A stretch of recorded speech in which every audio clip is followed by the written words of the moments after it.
Welcome to the Representing Rural podcast by Rural Community Alliance. And we have another gubernatorial candidate that we'll be talking with today, Dr. Chris Jones. How are you doing today, Dr. Jones? I'm great. Glad to be here having this conversation with you. For sure. Thank you. So just let the people know a little bit about you and what inspired you to run. Yeah, well, I'm a seventh generation Arkansan. So my family's been here for over 200 years. I'm the son of two preachers. And in fact, my dad is from Hughes, Arkansas. And his family got to Hughes, Arkansas because they own land in Mississippi. And one night in the middle of the night, his grandfather's friend came and said, "Hey, the Klan has found oil under your land, so you need to go." And so they packed up and moved across the river and ended up in Hughes. And my mom's from Stevens, and our family goes back over 200 years in the Stevens area, kind of Ouachita County. So I grew up, typical Arkansan, riding dirt bikes, eating honeysuckle, fighting grasshoppers, getting bit by mosquitoes. that was the life. But it allowed me to explore, to ask questions, and my parents were always open to that. Even in church, feeling the safety of community allowed me to be free to explore. And I always loved science. But when I was 8 years old, I had two encounters that really shifted my life. One was the Challenger accident when the space shuttle blew up, and Ron McNair was on there. And I learned about them over the course of that year in the third grade and decided, hey, I want to become an astronaut and I want to go to MIT. And then the other was I met Bill Clinton in the mall. And my interaction, he was a governor then, and my interaction was great. And I asked my dad, what does he do? And he said, he's a governor. And I said, what's a governor? He said, let's go look it up. So we went and we looked it up, and I found out that a governor could make a difference in people's lives. And at 8, I was like, that's what I want to do.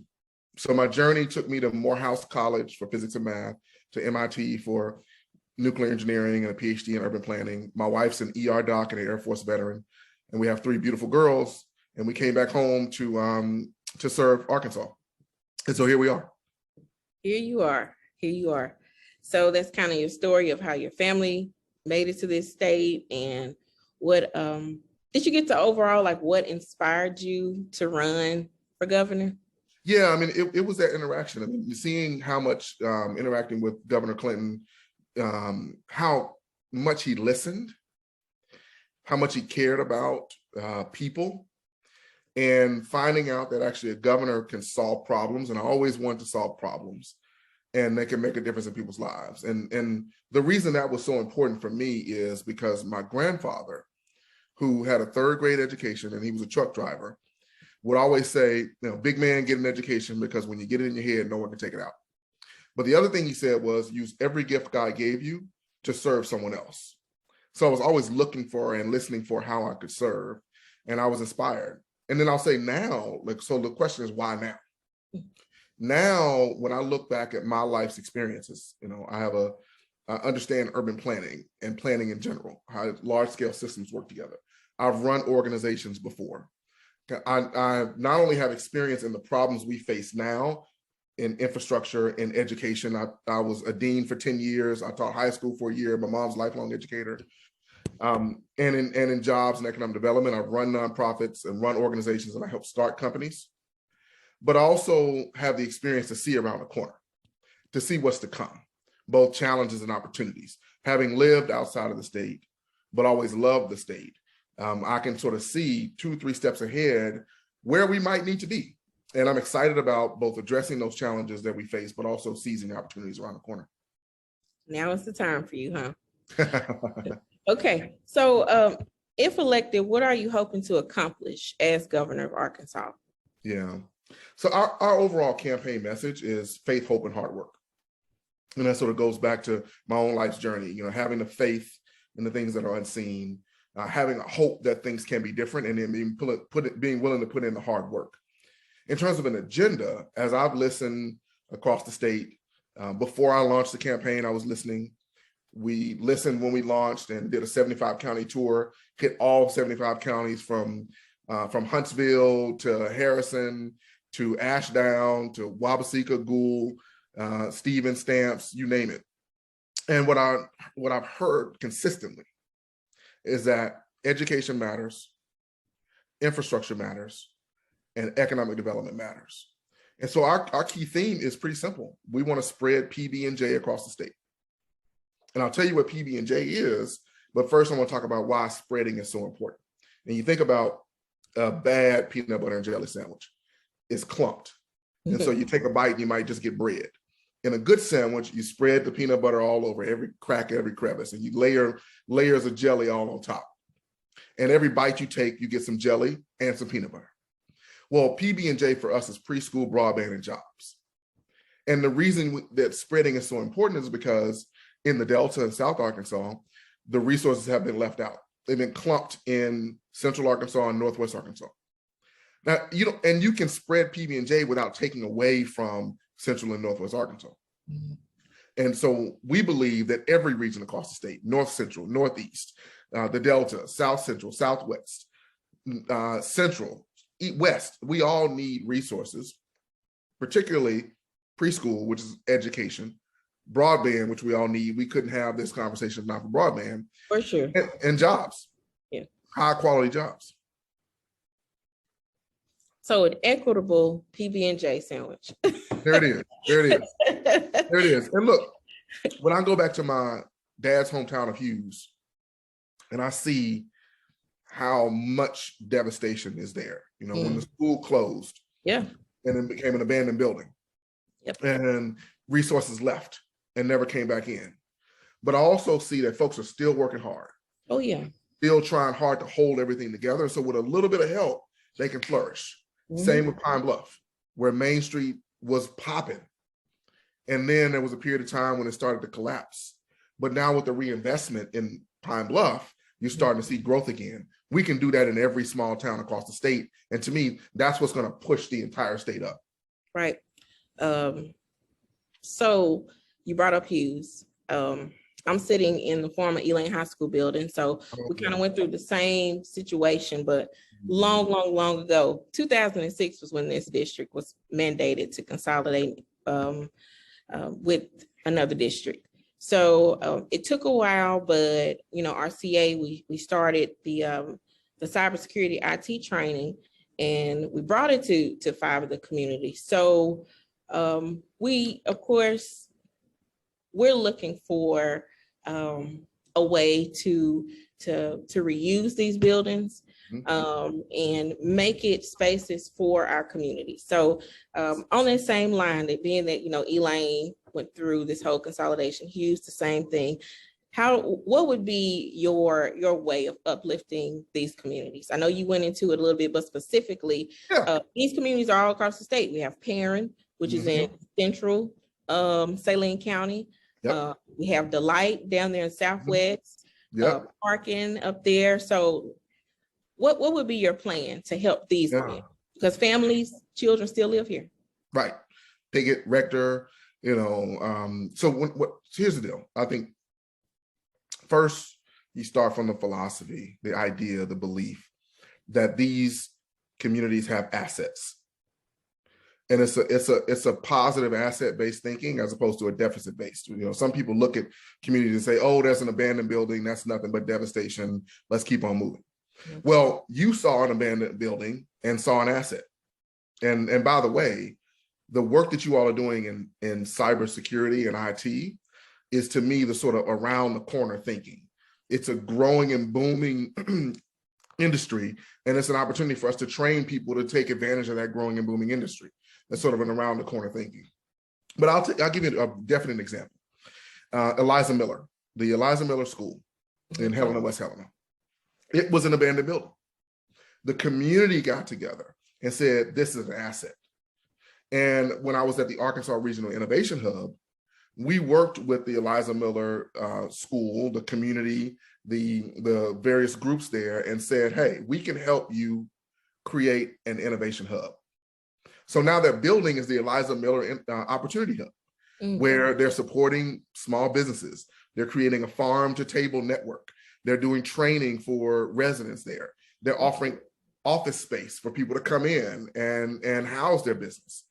That's the way I see across the state, how we can revitalize some of these old buildings, again, with a little bit of infrastructure investment, with ensurety of broadband, with developing the workforce by starting with pre-K. And pre-K not only helps the student, it also helps the families.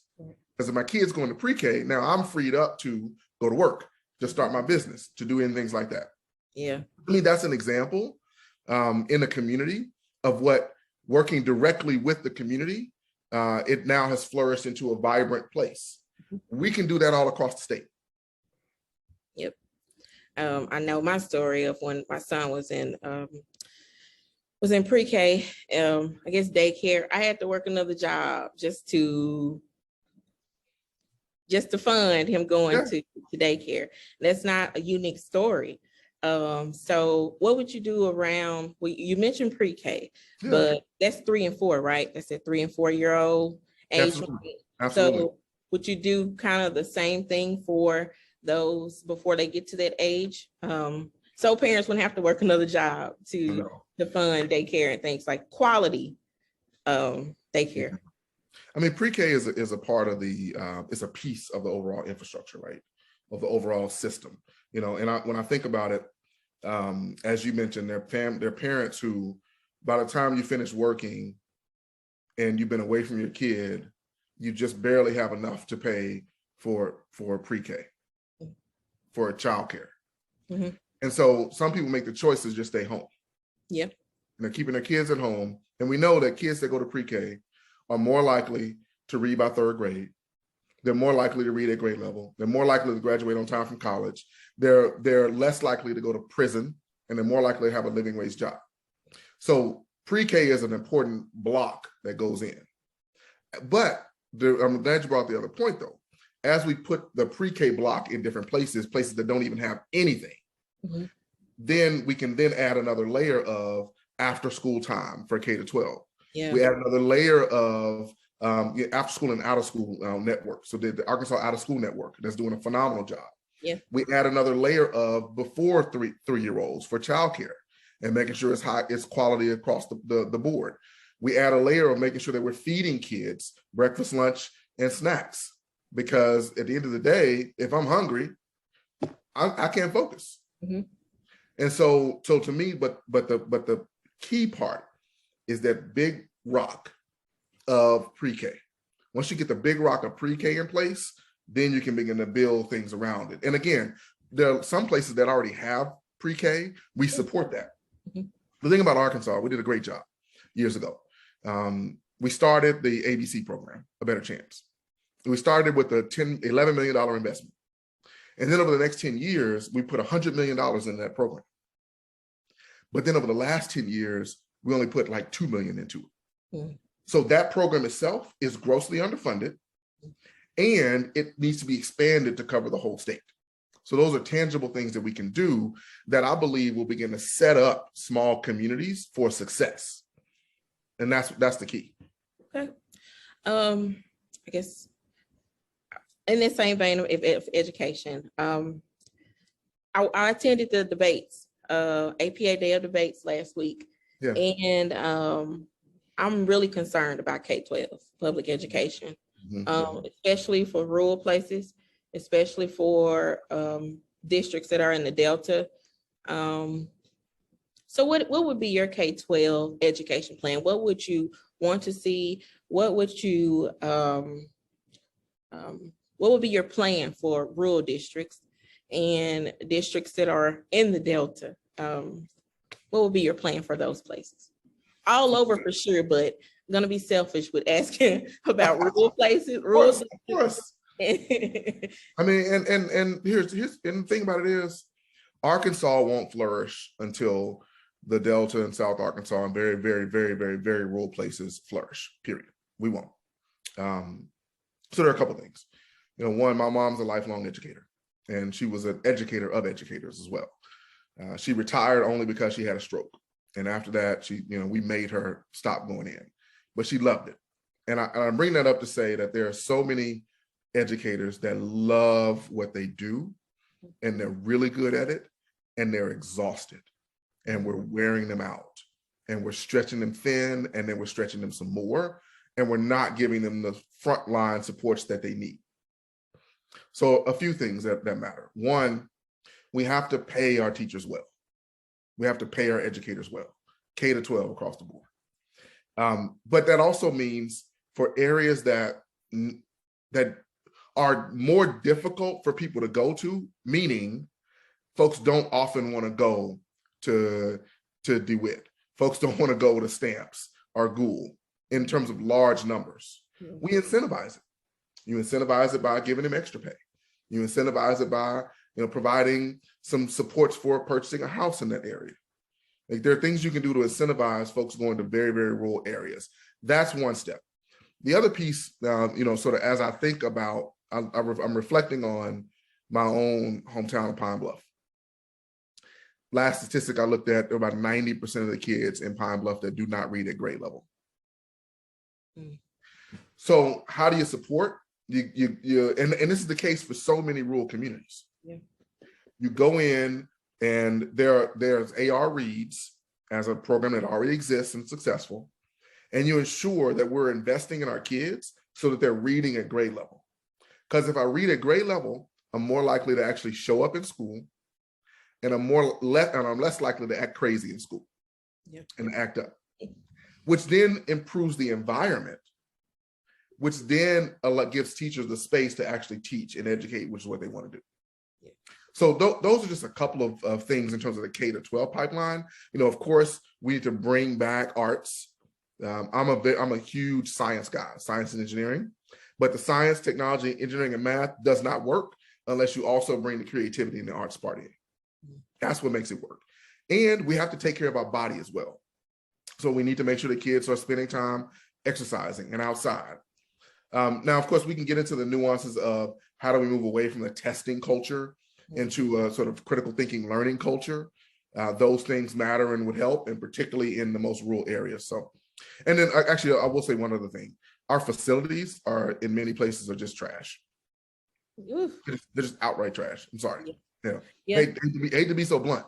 But when you're sitting in a place and there's mold on the walls, when the windows are cracked, when you walk into a room and it feels like that the ceiling might cave in on you, it's really hard to educate in those spaces. Yep. So we need to provide our schools with the highest level of quality in terms of the environment, because our youth are our most precious asset. And so we need to invest in it as if they are. Yeah.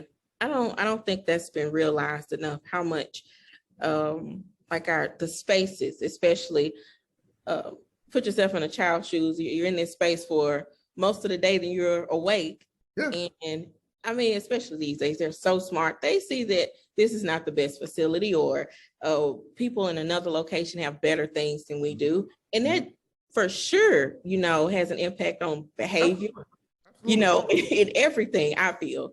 So I mean that you're right about that. I know it wasn't this past session, so it had to be 19.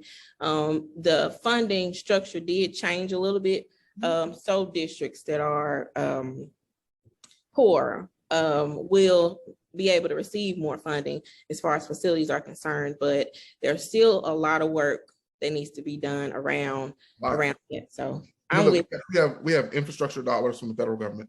Yes, that we could use, and unfortunately, there are good things to say about this administration, but they also are sending back $146 million. Oh yeah, or turning it down. I think we have to process where we make our investments. Yeah. And while I understand the economic need for jobs in communities, and I understand the critical need for safety, we need safe communities. And so, yes, violent criminals, folks who have done violent crimes need to be locked up. Folks who have mental conditions need to be served appropriately. We don't have enough mental health services, because that's what spirals people in as well. But our investment does not need to go to prison expansion. It needs to go to pre-K. And prisons should not be an economic tool for communities. That's not solving the underlying problem. If your police officers don't have jobs, let's solve the problem. And that's what we're not doing. We're putting a Band-Aid over a problem by building prisons, as opposed to solving the underlying economic problems. And as governor, I want to solve the underlying economic problems, particularly for our communities that are smaller, less resources, and most often left out. I know there, in conversations that I've been in on a national level, they're kind of concerned, not just with Arkansas, but with other states around them, not really spending down the funds, the ESSER funds and things like that. So, I understand, it's this big influx of money, and some are worried about if they can spend it on certain things. But I'm gonna tell you, and I want to have a conversation with her, Dr. Tiffany Hardrick, down in Forest City.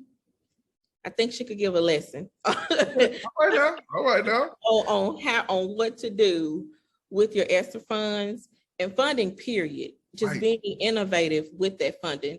The whole CDL program that they were able to do, and other things. I follow their Facebook page, so I think I'm a fan. I am a fan at this point. I love it. I would just really want her to have the opportunity to kind of share the insight with other districts on like what you can do, the possibilities, because I see this energy building, and it's just beautiful to witness. From you bring up two important points.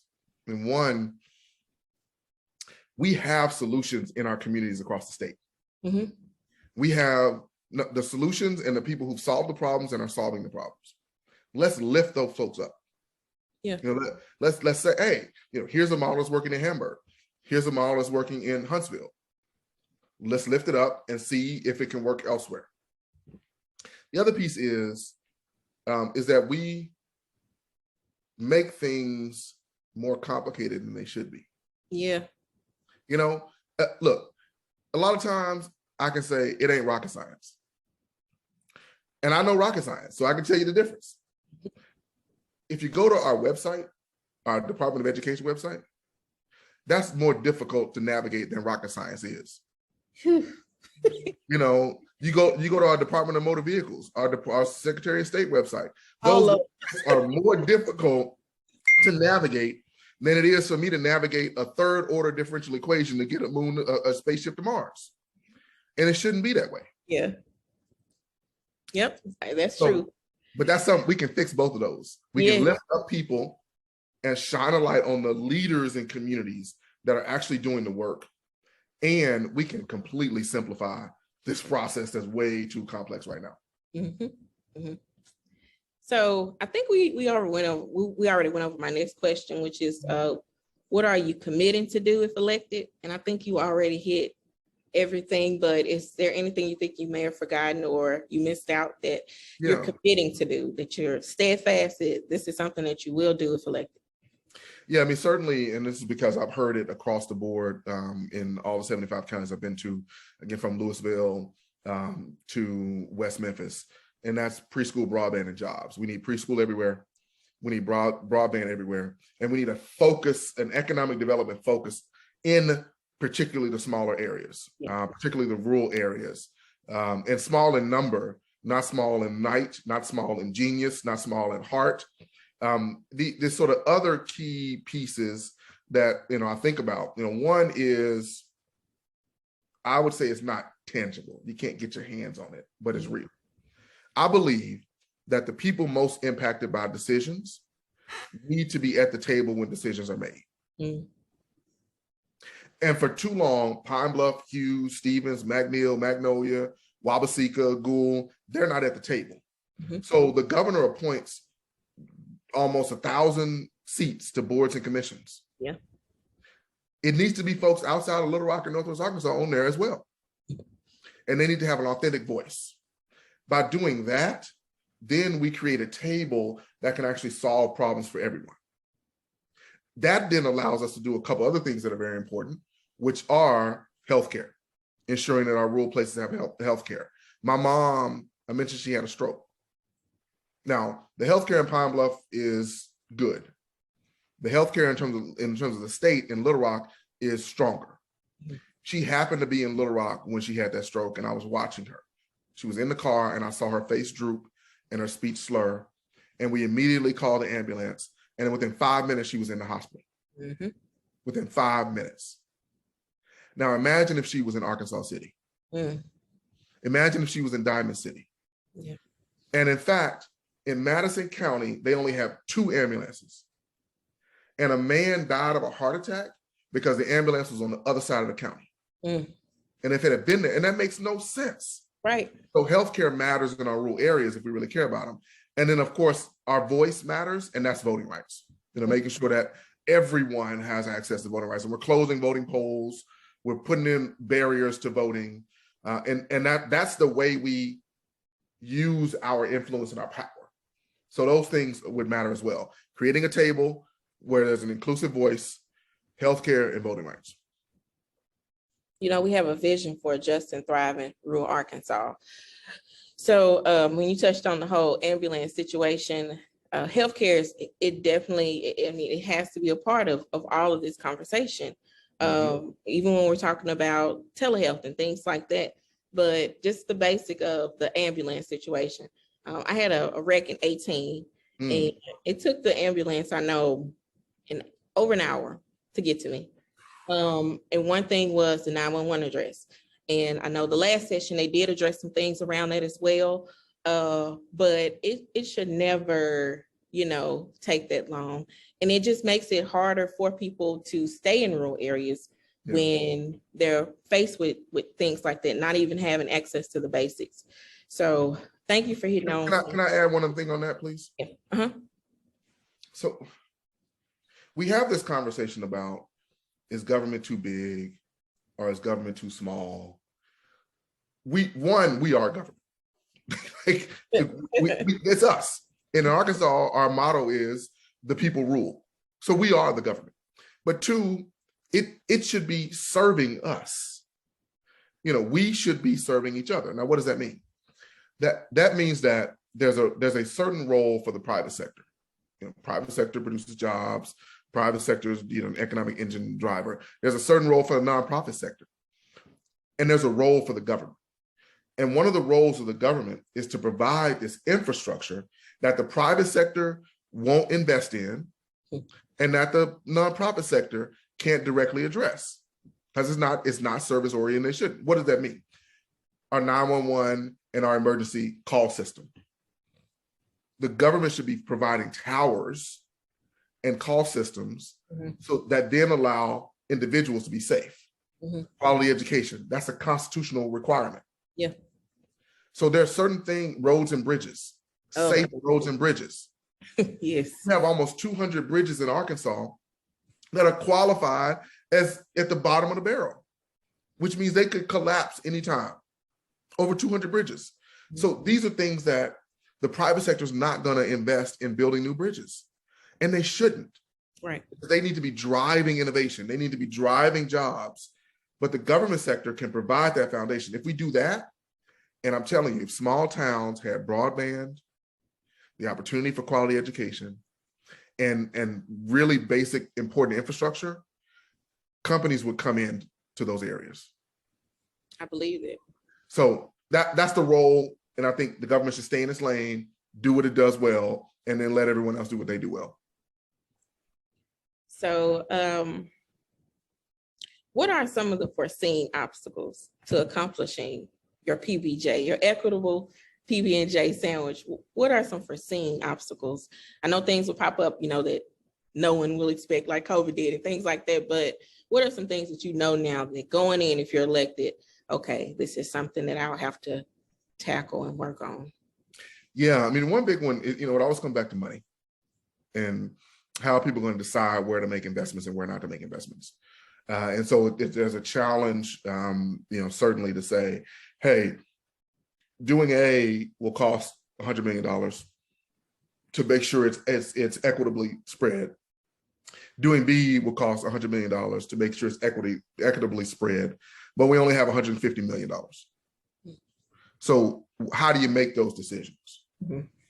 The challenge is maintaining a lens that lifts up the most disconnected and vulnerable and marginalized and left out while making those decisions.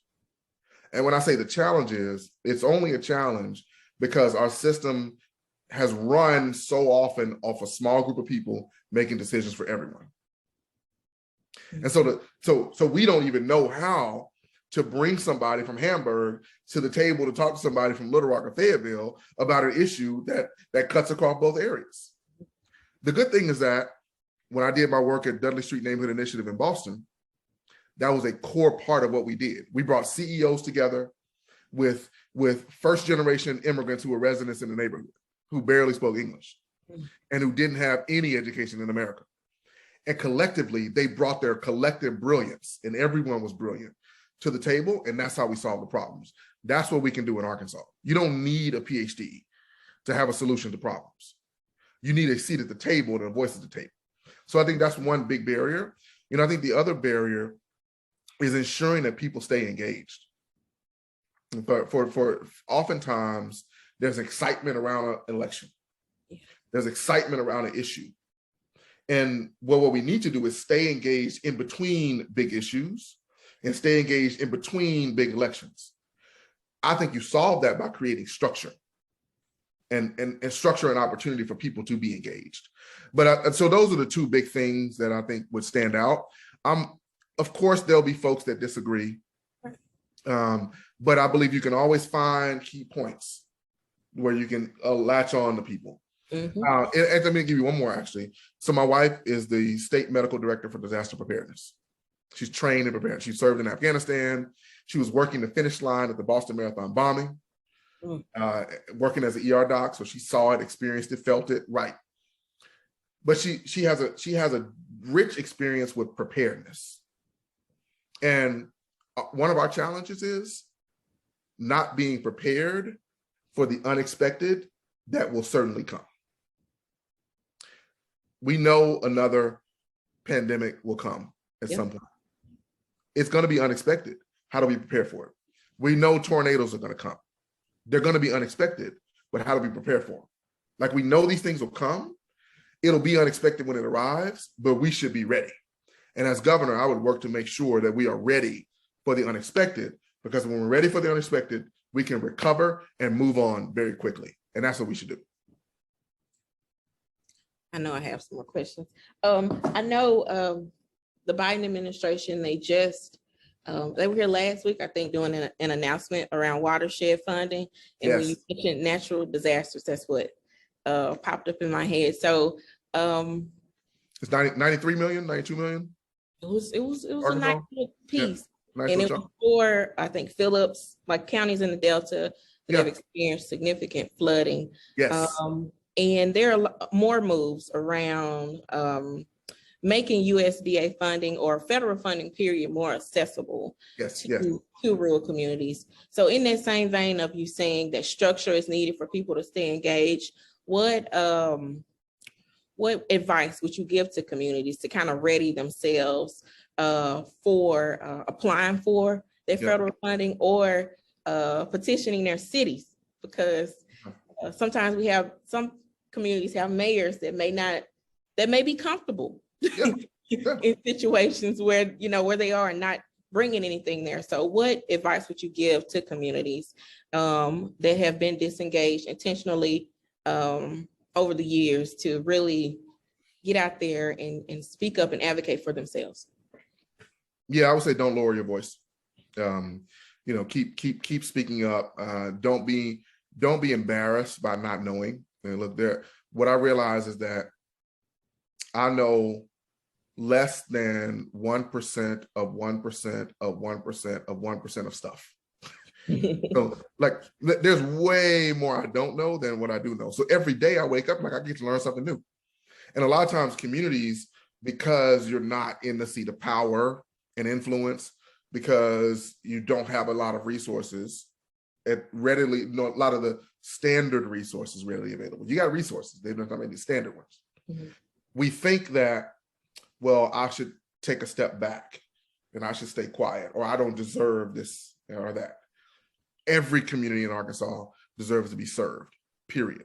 And so my advice is to continually and constantly speak up, continually and constantly ask. If you feel a pain point, just talk about it. Hey, I can't figure out how to solve this problem. Who can I talk to? The person A can't give you an answer. Tell them, send me to person B.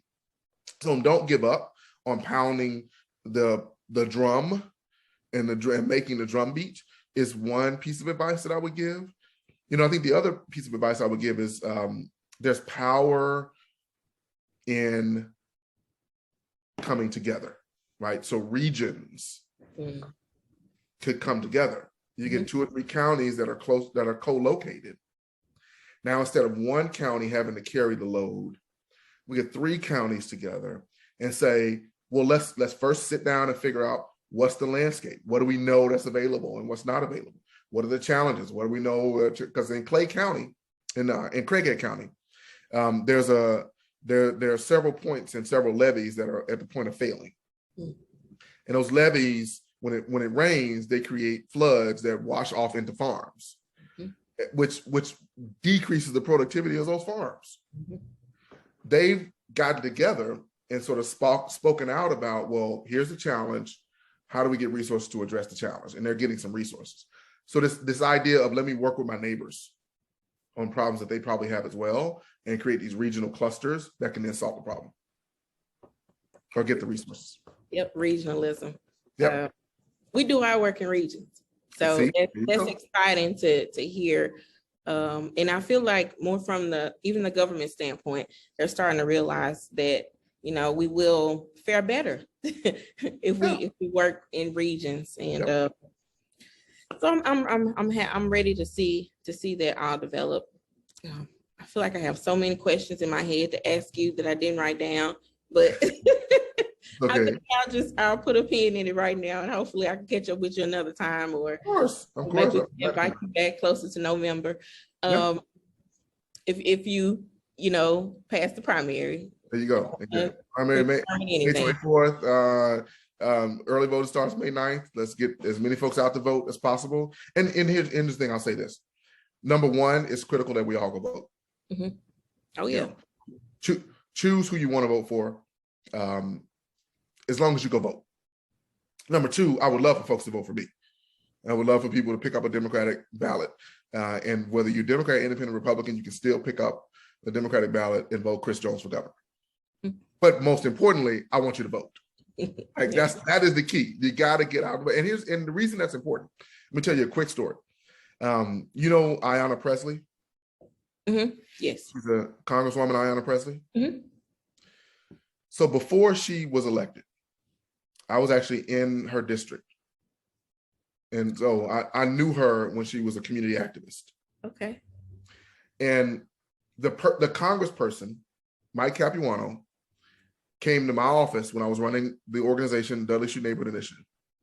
And he sat down with me and he said, the reason I don't come to your community is because y'all don't vote.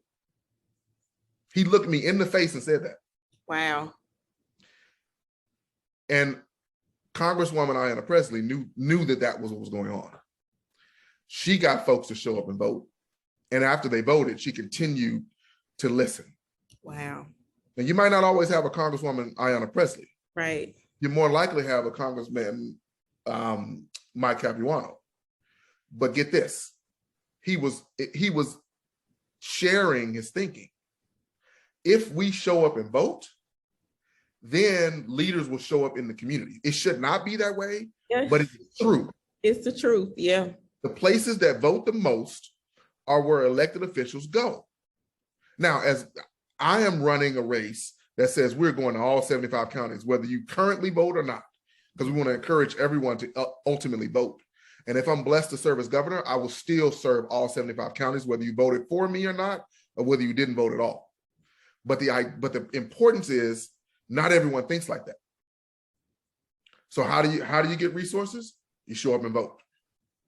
Even if I'm not saying who to vote for, I'm not saying how many people to vote for, but the number of folks that showed up by community to vote is going to drive the resources that get to that community. So go vote. Go vote. So in addition to that, do you have any other parting words where they can find more information about you and your campaign? Yeah, you can follow us on social media. It's Jones for AR. Twitter, Instagram, TikTok, Facebook, LinkedIn. You can go to our website at chrisforgovernor.com. That's chrisforgovernor.com. I'm out and about. I'll be in West Memphis later today.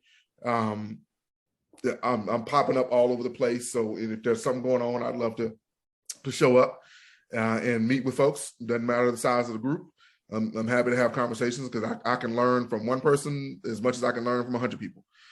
So we want this to be an engaging experience. Again, chrisforgovernor.com. And I'm excited about really pushing the idea of faith, hope, and hard work, because that's what our campaign is about. And I'm also excited about pushing the agenda of equitably spreading PB&J across the state, because that's what's key. Well, thank you for giving me your time. And I thank you. I know, I thank myself first. There you go. I love it. But thank you for giving me your time today. I know you're very busy. So like you said, folks, early voting starts May 9th. If you can't get out during that period of May 9th through May, I'm drawing a blank. Is it May 21st? Early voting period. Early voting period. Yep. But May 24th, if nothing else, if you can't make it. So thank you again, and you enjoy the rest of your day, or try to anyways. I will. You do the same, okay? All right. You take care.